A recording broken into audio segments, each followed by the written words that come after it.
صرف خاص تجھ ہی سے نستعین ہم مدد طلب کرتے ہیں جی. اور اس کا بامحاورہ ترجمہ ہوگا صرف تیری ہی ہم عبادت کرتے ہیں اور صرف تجھ ہی سے ہم مدد طلب کرتے ہیں. دیکھیں جیسا کہ میں نے آپ کو بتایا تھا کہ سورۃ الفاتحہ جو ہے نا اس کا نام ام القرآن بھی ہے. ام القرآن، قرآن کی ماں. ایک سورۃ الفاتحہ کا بھی خلاصہ ہے، وہ یہ آیت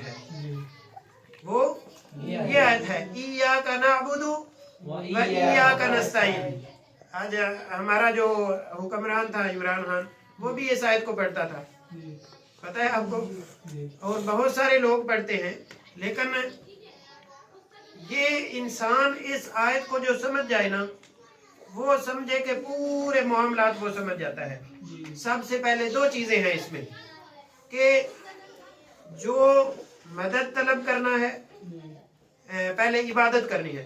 عبادت کرنی ہے وہ بھی صرف اللہ تعالیٰ کی، اور مدد طلب کرنی ہے تو وہ کس کی؟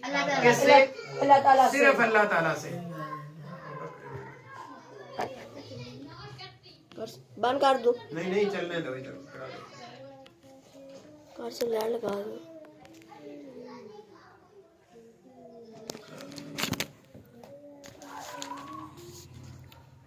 جی جلدی سے ختم کرتے ہیں، لائٹ چلی گئی ہے.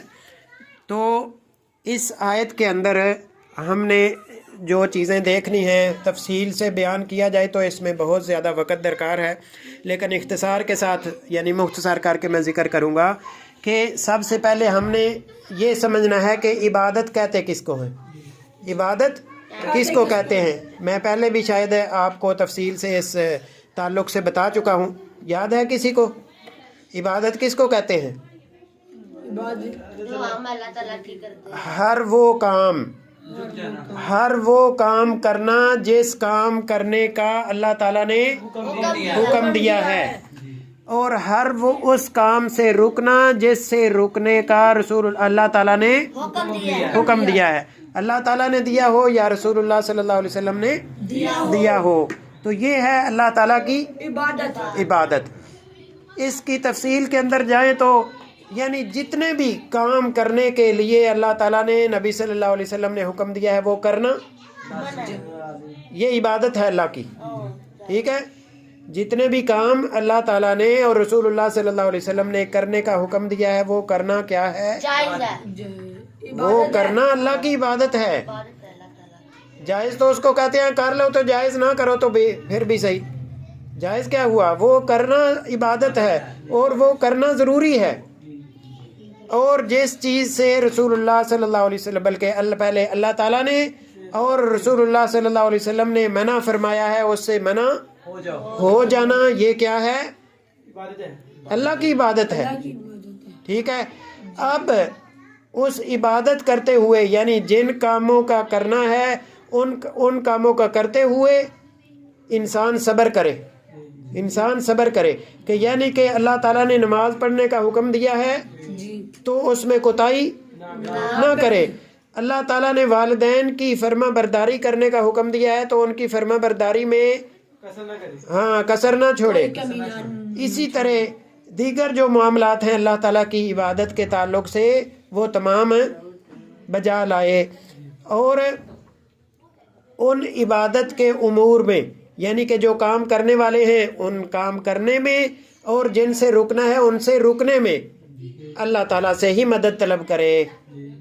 ٹھیک ہے، کہ یعنی کہ اللہ تعالیٰ سے دعا کرے کہ اے اللہ یہ جو تو نے کام کرنے کا حکم دیا ہے وہ میرے دل کے اندر اس کی محبت ڈال دے اور میرے لیے وہ کام کرنا آسان کر دے. ٹھیک ہے، اور صرف دعا نہ کرے، اس کے لیے محنت بھی کرے، کیونکہ دعا اسی کی قبول ہوتی ہے جو محنت بھی کرتا ہے. ایک انسان، میں مثال دیتا ہوں چھوٹی سی، کہ ایک انسان اس کو پیاس لگی ہے. ٹھیک ہے، پیاس لگی ہے، اس کے سامنے پانی پڑا ہے، پانی کا گلاس ہے، پیالہ ہے، جو بھی ہے. ٹھیک ہے، اور وہ اس کے بالکل ہاتھ پاؤں بالکل ٹھیک ٹھاک ہیں، جیسے کہ یہ میں ابھی پکڑ سکتا ہوں نا، ٹھیک ہے. تو مجھے پیاس لگی ہے تو میں سارا دن یہ کہتا رہتا ہوں مجھے پیاس لگی ہے میں نے پانی پینا ہے، مجھے پیاس لگی ہے میں نے پانی پینا ہے، لیکن اس کو اٹھا کے پیتا نہیں، تو کیا پیاس بجھ جائے گی؟ ایک بات، پیاس نہیں بجھے گی. دوسری بات کہ آپ ہیں یا کوئی بھی ہے، میرے پاس کوئی ایک آدمی ہے یا 10 آدمی ہیں، وہ بیٹھے ہوئے ہیں، تو میرے سامنے پانی پڑا ہے، وہ بھی دیکھ رہے ہیں، ان کو یہ بھی پتا ہے کہ یہ ماشاءاللہ صحیح سلامت ہے، تندرست ہے، اور پانی پینے کی طاقت اس میں ہے. اس کے باوجود میں یہ کہہ رہا ہوں کہ مجھے پیاس لگی ہے، میں نے پانی پینا ہے، اور میں پانی پیتا نہیں ہوں، تو سامنے والے لوگ کیا کریں گے؟ ہنسیں گے. ٹھیک ہے. اب دیکھیں، دو ہی چیزیں ہیں، سیدھی سیدھی بات ہے. آپ اس کو یہ نہ سمجھے کہ میں یعنی کسی پر فٹ کر رہا ہوں، یہ بات سمجھنے کے سے تعلق رکھتی ہے. ٹھیک ہے، جانے دیں. کہ جو پانی پینے کی طاقت رکھنے کے باوجود اس کو پیاس بھی لگی ہے، وہ کہتا ہے مجھے پیاس لگی ہے، لیکن وہ پانی نہیں پیتا. ٹھیک ہے. تو لوگ اس کو کہیں، یا تو وہ سمجھیں گے کہ یہ ہمارے ساتھ مذاق کر رہا ہے، یا تو ہم سامنے بیٹھے ہیں، یہ کہہ رہا ہے پیاس لگی ہے پانی پینا ہے، سامنے پانی پڑا ہے پیتا ہی نہیں، یا تو کیا ہوگا ہم سے مذاق کر رہا ہے. اور اگر یہ مذاق نہیں کر رہا تو اللہ محفوظ رکھے، یا پھر یہ پاگل ہو چکا ہے.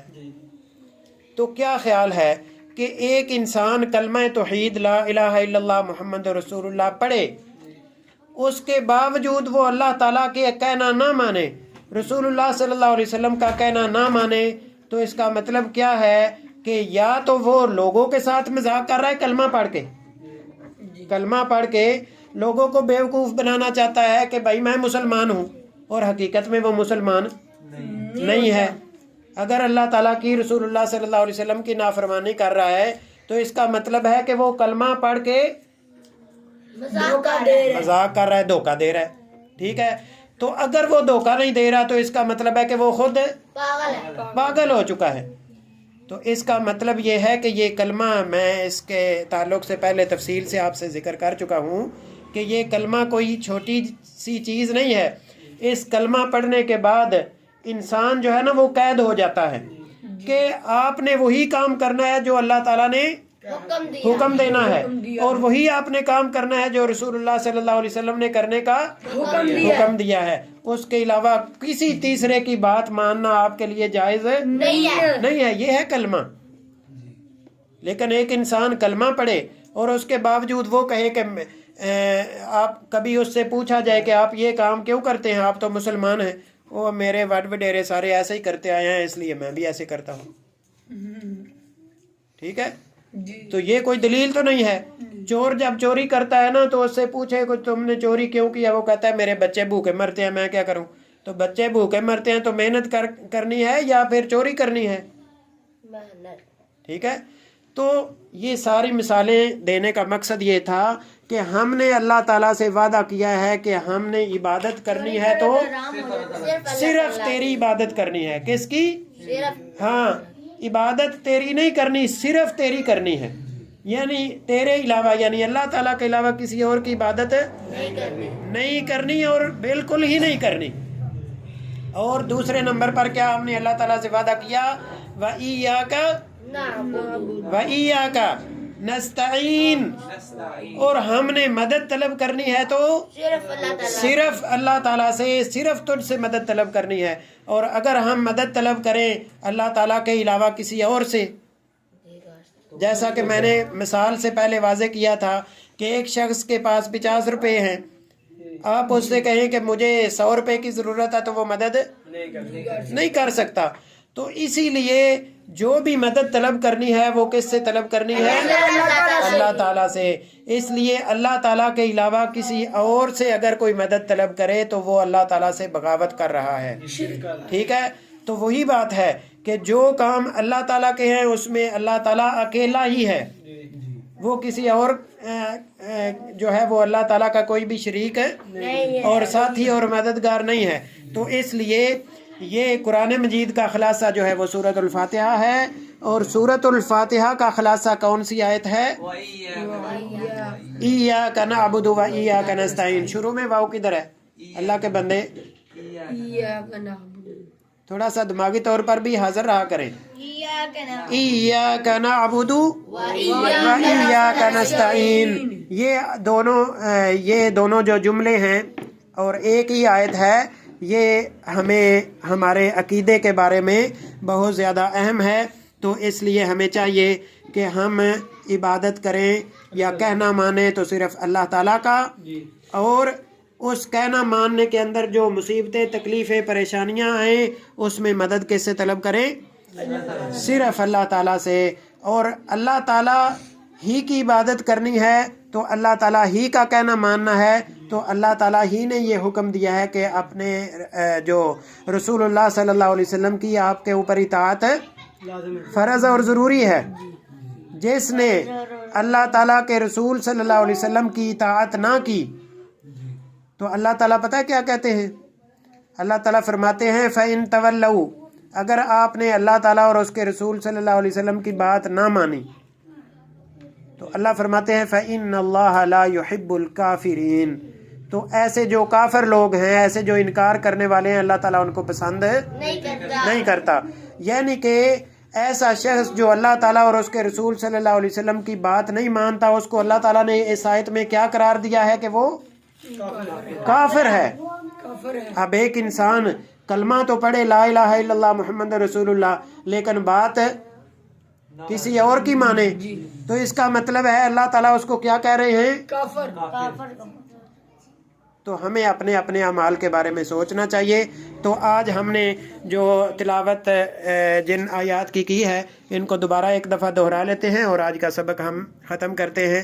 پڑھیں اعوذ باللہ من الشیطان الرجیم، اعوذ باللہ من الشیطان الرجیم، بسم اللہ الرحمن الرحیم، بسم اللہ الرحمن الرحیم، الحمد للہ رب العالمین، الحمد للہ رب العالمین، الرحمن الرحیم، الرحمن الرحیم، مالک یوم الدین،